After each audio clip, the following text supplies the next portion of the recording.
Hello friends, welcome back to my channel Mirafal 44। আজকে কোনো blog নয় বলতে আজকে শুধু কুকিং।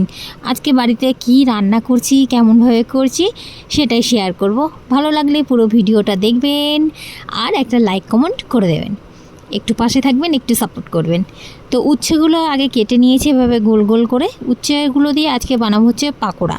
আর উচ্ছে থেকে তিতো ভাবটা বের করতে গেলে এটাকে বেশ খানিকক্ষণ আগে লবণ দিয়ে মাখিয়ে রেখে দিতে হবে, তারপরে ভালো করে এভাবে ধুয়ে নিতে হবে।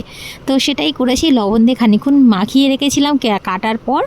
তারপর একটু নরম হয়ে যাওয়ার পর ধুয়ে ভালো করে এবারে যে এক্সট্রা যে জলটা আছে সেটা একটু ঝারিয়ে নেবো, ব্যাস।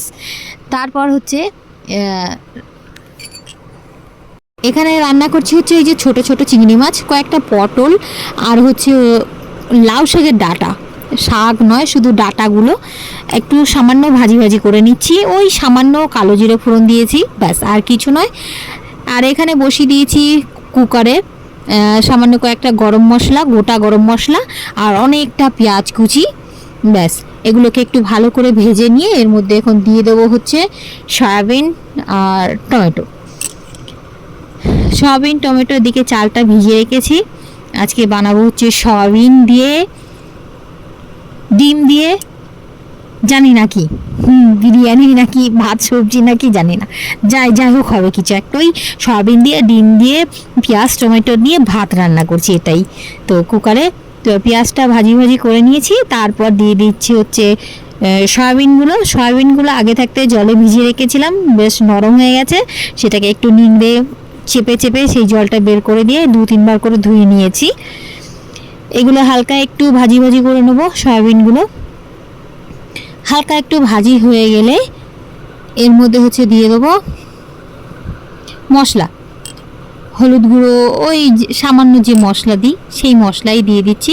দিয়ে আবার একটু ভালো করে ভাজি ভাজি করে নেবো। আর লবণটা পরিমাণ মতো দিচ্ছি। সয়াবিন দেবো, চাল দেবো সব একসঙ্গে, তো তাই একটু সামান্য পরিমাণে বেশি দিয়েছি, আন্দাজ মতো করেই। সব মশলাগুলো একসঙ্গে মিক্স করে নিচ্ছি। মিক্স মিক্স মিক্স মনে হচ্ছে একটু হলুদ বেশি হয়ে গেছে না? হ্যাঁ, আমারও সেটাই মনে হচ্ছে যে একটু হলুদ বেশি হয়ে গেছে। কারণ এই যে হলুদটা না, এই হলুদটা একদম পিওর হলুদ, খুব সুন্দর রং হয়। তো এবার দিয়ে দিচ্ছি হচ্ছে এর মধ্যে চালগুলো আমি একটু ভিজিয়ে রেখেছিলাম আগে, তো সেই চালগুলো দিয়ে দিচ্ছি।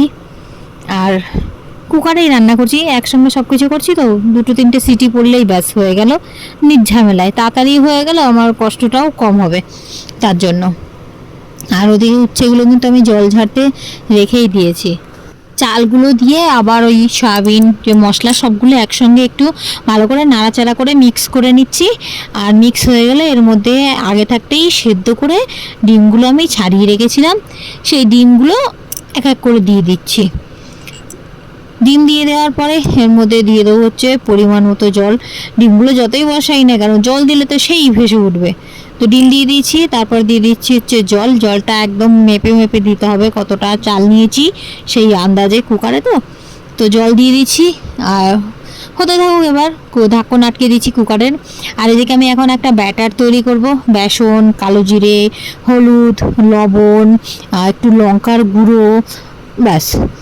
আর এর মধ্যে একটু দিচ্ছি হচ্ছে কর্নফ্লাওয়ার, সামান্য পরিমাণে কর্নফ্লাওয়ার দিয়ে দিয়েছি। এবার এগুলোকে ভালো করে একটু মিক্স করে নেবো জল দিয়ে। প্রথমে আগে শুকনো মিক্স করে নেবো, তারপরে জল দিয়ে একটা ব্যাটার বানিয়ে নেবো। তো চলো একটা ব্যাটার বানিয়ে নিই এবার।